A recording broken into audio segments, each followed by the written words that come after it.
Hi நண்பர்களே, சர்வீஸ்னுடைய interview question answer part 4. இந்த கொஷின்ஸ்லாம் கொஞ்சம் டீப்பாக எக்ஸ்பிளைன் பண்ணுற மாதிரி தான் இருக்கும். அதனால் டைம் ஆகும். ஸோ நான் வீடியோ ஒரு 10 மினிட்ஸ்க்குள்ளே ரெஸ்ட்ரிக்ட் பண்ணுறதுக்காக எவ்வளோ கொஷின் கவர் பண்ண முடியுதோ அவ்வளோ கவர் பண்ணுவோம். அடுத்த கொஷின் நெக்ஸ்ட் _next #next இது மூணுமே மெத்தட்ஸ் தான். இது மாதிரி ஒரு கொஷின் இருக்கும். இது வந்து நம்ம ஜாவா ஸ்கிரிப்ட் கோடில் சர்வீஸ் நவுவில் யூஸ் பண்ணுவோம்.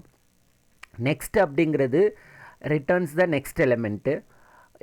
என்ன ஆகும்னா moves the record pointer to the next record and make the current records available for processing. அதே மாதிரி _next அப்படிங்கிறது ஒரு இன்டர்னல் மெத்தடு. இது அதிகமாக நம்ம யூஸ் பண்ண மாட்டோம். ஸோ ரொம்ப இதை பற்றி ஒரி பண்ணிக்க வேண்டாம். ஜஸ்ட் என்னன்னு தெரிஞ்சுக்கோங்க. _next அப்படின்னு. Third #next. இது வந்து ரிட்டர்ன் பண்ணுறது ஒரு பூலியன் வேல்யூவை ரிட்டர்ன் பண்ணும். இது ட்ரூ ஆர் ஃபால்ஸு. என்ன பண்ணுன்னா ஆக்சுவலாக check if there are more records available to process. ஏதாவது ஃபர்தராக ரெக்கார்டு இருக்குதான்னு செக் பண்ணும். அப்படி இருந்துச்சுன்னா ஃபர்தராக ப்ராசஸ் பண்ணும். அப்படி இல்லைன்னா ஃபால்ஸ் ரிட்டர்ன் பண்ணும். இதுக்கு ஒரு சின்ன கோட் ஸ்னிப்பட் போட்டிருக்கேன். ஸோ அதை வச்சு நம்ம நெக்ஸ்ட் ஸ்லைட்ஸில் பார்க்கலாம். நெக்ஸ்ட்டு அப்படிங்கிறது மெத்தடு. ஸோ அந்த மெத்தடில் இப்போ என்னென்னா இந்த வேரியபிள் டெக்ளேர் பண்ணியிருக்கோம். இந்த ஆப்ஜெக்ட்டு நியூ கிளைட் ரெக்கார்ட்லேருந்து இன்சிடென்ட் டேபிளை கால் பண்ணியிருக்கோம். ஸோ இது இந்த வேரியபிள் query. இப்போ இது என்ன பண்ணும், எக்ஸிக்யூட் பண்ணும் அல்லது ரன் பண்ணும். இந்த கொரியை ரன் பண்ணும். வைல் லூப்பில் demo.next அப்படின்னு கொடுத்துருக்கோம். இதுதான் வந்து இந்த நெக்ஸ்ட் மெத்தடை நம்ம யூஸ் பண்ணியிருக்கோம் இந்த கோடில். ஸோ இப்போ இது என்னாகும், இப்போ நெக்ஸ்ட்டு கர்சர் வந்து என்னாகும், நெக்ஸ்ட் கரண்ட் ரெக்கார்டு ஃபெச் பண்ணிவிட்டு அதுக்கப்புறம் இதை எக்ஸிக்யூட் பண்ணிவிட்டு நெக்ஸ்ட் ரெக்கார்டுக்கு மூவ் ஆகும். The pointer move to the next. அதான் இங்கே கொடுத்துருக்கோம். Fetches the current record and after each call the pointer move to the next record. ஒவ்வொரு தடையும் கால் பண்ணுறப்ப என்னாகும், இந்த பாயிண்டர் வந்து நெக்ஸ்ட் ரெக்கார்டுக்கு மூவ் ஆகும். ஸோ இது ஒரு கமெண்ட் இங்கே கொடுத்துருக்கேன். Access each incident number. So incident நம்பருங்கிறது நமக்கு ஒரு இன்சிடென்ட் ஃபார்ம் எடுத்துக்கிட்டிங்கன்னா அதோடைய இன்சிடென்ட் நம்பருடைய பேக்கண்ட் நேம் தான் நம்பர் அப்படிங்கிறது. ஸோ இப்போ என்ன ஆகும், இங்கே என்னென்னா ஜிஎஸ்ங்கிறது glide system.info demo.number. ஸோ இப்போ என்ன ஆகும், இந்த வேரியபிளில் உள்ள ஃபஸ்ட்டு நம்பரை இதில் எடுத்துகிட்டு ஸோ இதை வந்து நமக்கு ரிட்டர்ன் பண்ணும். இதுதான் நெக்ஸ்ட்டை பொறுத்து. #nextங்கிறது அதே கோடு தான். என்னென்னா வேரியபிள் நேம் சேஞ்ச் பண்ணியிருக்கேன். டெஸ்ட் அப்படின்னு ஒரு வேரியபிள் யூஸ் பண்ணியிருக்கோம். ஸோ இதை எக்ஸிக்யூட் பண்ணும். வைல் லூப்பில் வந்து #next அப்படின்னு கொடுத்துருக்கோம். ஸோ இப்போ இந்த மெத்தடை கால் பண்ணுறப்ப என்னாகும், இப்போ #next கொடுத்தாலும் ஃபர்தராக நம்ம என்ன பண்ணுவோம், பாயிண்டரை நெக்ஸ்ட்டு இதுக்கு மூவ் பண்ணுறதுக்காக இதையும் இன்க்ளூட் பண்ணணும், test.next அப்படின்னு. ஸோ இப்போ இதில் என்ன ஆகும், ஸோ நம்ம test.numberங்கிறது ஈச் இன்சிடென்ட் நம்பர் நமக்கு கிடைக்கும். ஸோ இது என்ன பண்ணும், okay, to check whether there are more records to fetch. இந்த ஸ்டேட்மெண்ட்டு இந்த ஸ்டேட்மெண்ட்டு ஃபர்தர் மோர் ரெக்கார்ட்ஸ் இருக்கான்னு பார்க்கும். ஸோ இருந்துச்சுன்னா உள்ளே அலோவ் பண்ணி உள்ளே எக்ஸிக்யூட் ஆகும். இல்லைன்னா இந்த லூப் விட்டு எக்ஸிக்யூட் ஆயிரும். அதான் இஃப் ஸோ இட் கண்டினியூஸ் என்னென்னா iterating until no more records are found. Next question, what is the dictionary override in ServiceNow and which attributes can be overridden? So நமக்கு ஓவர்ரிடன்னா தெரியும். ஜென்ரலாக ஓவர்ரிடன் அப்படிங்கிறது ஒரு வேல்யூ இருக்குன்னா அதுக்கு மேலே இன்னொரு வேறு ஏதாவது சேஞ்ச் பண்ணியிருக்கோன்னா அந்த new value will be applicable. That is the overridden normal concept.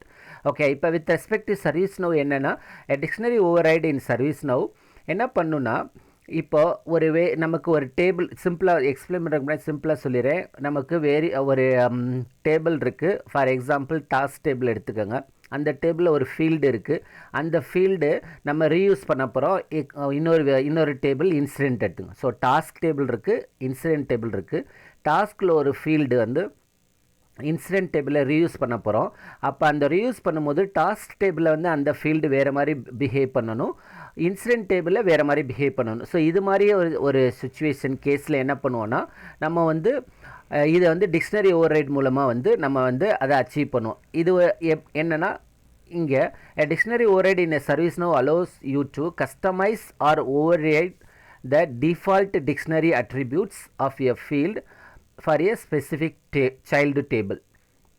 இப்போ என்னாகும் இந்த இதில் இந்த மாதிரி இந்த டிக்ஷனரி ஓவர்ரைடு பண்ணோம்னா அந்த ஃபீல்டு வந்து சைல்டு டேபிள் பிஹேவியர் டிஃப்ரெண்ட் பிஹேவியராக பிஹேவ் பண்ணிக்கலாம், பேரண்ட் டேபிள் அஃபெக்ட் ஆகாது. ஸோ அதுதான் இங்கே சொல்லியிருக்கு. a field inherits its attributes from the parent table but needs specific behavior or configuration on a child table. Next ஸ்லைடில் ஒரு எக்ஸாம்பிள் இருக்குது, அதை வச்சு பார்க்கலாம்.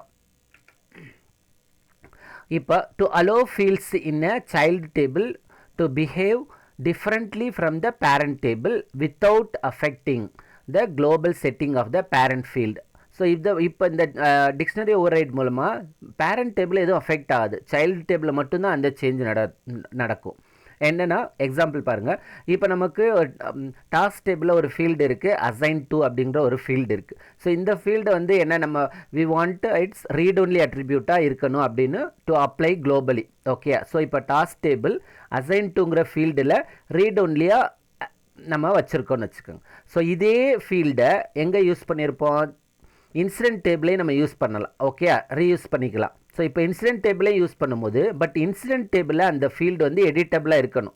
இதுதான் நம்மளுடைய ரெக்குயர்மெண்ட்.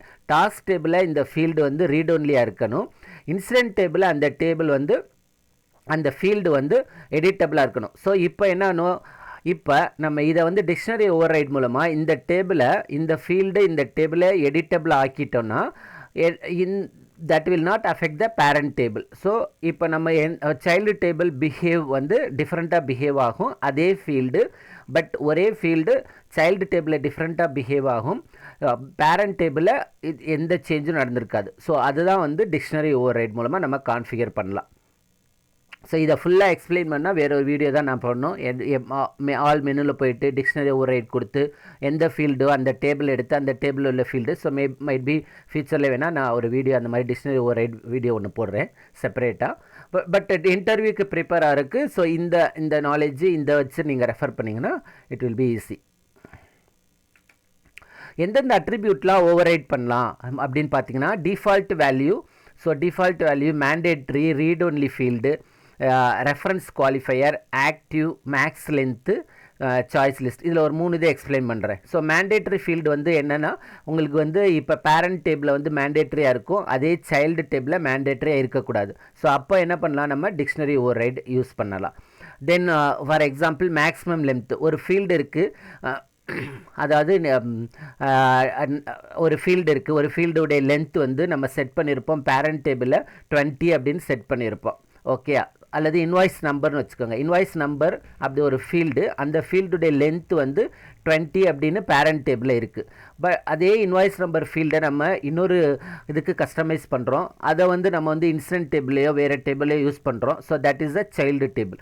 அந்த டேபிளில் அது ஃபீல்டு லென்த் வந்து 10 அப்படின்னு வைக்கணும். ஸோ இப்போ தான் வந்து நமக்கு டிக்ஷனரி ஓவர்ரைட் ஹெல்ப்ஃபுல்லாக இருக்கும். ஓகே, அதே மாதிரி சாய்ஸ் லிஸ்ட் எடுத்திங்கன்னா பேரண்ட் ஃபீல்டில் வந்து ஏபிசிடி அப்படின்னு இருக்குது, 4 சாய்ஸஸ் இருக்குது, ஏபிசிடின்னு இருக்குது. அதே சைல்டு டேபிளில் எனக்கு 2 சாய்ஸஸ் மட்டும் தான் தேவைப்படுது அப்படின்னா ஏபி அப்படின்னா, ஸோ அப்போ என்ன பண்ணலான்னா டிக்ஷனரி ஓவர்ரைட் மூலமாக இந்த சைல்டு டேபிளுக்கு இதே ஃபீல்டை நம்ம வந்து ஏபி மட்டும் கான்ஃபிகர் பண்ணிக்கலாம். ஸோ அதுதான் இது டிக்ஷனரி ஓவர்ரைடைய ஒரு best example for dictionary override. Okay, we'll move to next question. What is glide aggregate in ServiceNow? Glide aggregate ServiceNowல glide aggregate அப்படிங்கிறது என்ன? glide aggregateங்கிறது is a class of in ServiceNow. எதுக்கு நம்ம use பண்ணுவோம்னா for data performing database aggregation operation. எப்போவுமே aggregation அப்படின்னு வந்தாலே ஜென்ரலாக உங்களுக்கு என்னென்னா அக்ரிகேஷன் அப்படின்ற ஒரு டேர்முக்கு என்னென்னலாம் நம்ம உங்களுக்கு வந்து you have to conclude, count பண்ணுவோம், சம் பண்ணுவோம், ஆவரேஜ் பண்ணுவோம், இதெல்லாம் வந்து அக்ரிகேஷன். ஸோ இந்த அக்ரிகேட் பண்ணுறதுக்கு ஒரு மெக்கானிசம், ஒரு கிளாஸ் இருக்குன்னு சொன்னால் அது எதை யூஸ் பண்ணி பண்ணலான்னா கிளைட் அக்ரிகேட் அதை வச்சு பண்ணலாம்.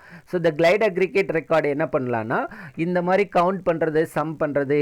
ஸோ இதை யூஸ் பண்ணி என்ன பண்ண போகிறோம், இந்த சம் கவுண்ட்லாம் பண்ணி என்ன பண்ணலாம், ஃபார் எக்ஸாம்பிள் ஒரு ரிப்போர்ட் எடுக்கணும், இந்த மந்தில் எவ்வளோ இன்சிடெண்ட் ஓப்பன் ஆகிருக்கு, அல்லது இந்த 1 வீக்கில் எவ்வளவு இன்சிடெண்ட் வந்து க்ளோஸ் ஆகிருக்கு. ஸோ இது எல்லாம் வந்து ரிப்போர்ட் எடுத்து அனலைஸ் பண்ணுறதுக்கு இந்த ஃபங்க்ஷன் நம்ம யூஸ் பண்ணலாம்.